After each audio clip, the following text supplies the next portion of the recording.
In what's being called a surprising and scathing indictment of the Bush presidency, former White House Press Secretary Scott McClellan's new memoir, which won't hit bookstores until next week, is already causing quite a stir.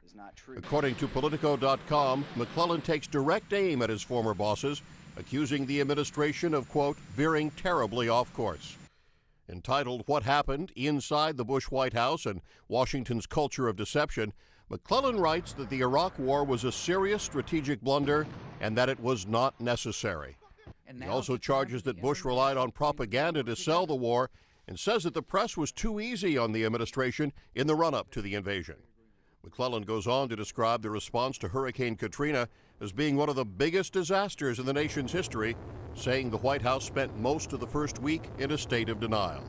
When it comes to this photo of the president surveying damage in New Orleans from Air Force One, McLellan places responsibility squarely on the president's former top advisor, Karl Rove, a man McLellan saved some of his harshest words for, especially concerning the outing of former CIA operative Valerie Plame. McLellan initially told reporters that Rove played no part.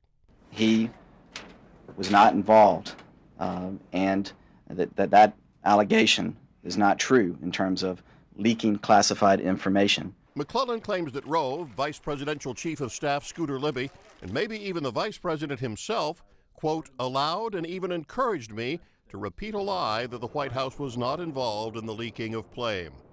Rove was never charged in the case. Libby was convicted of obstruction of justice in 2007 and sentenced to 2 years in prison, but he was later pardoned by Bush. There has been no official response yet from the White House to McLellan's book.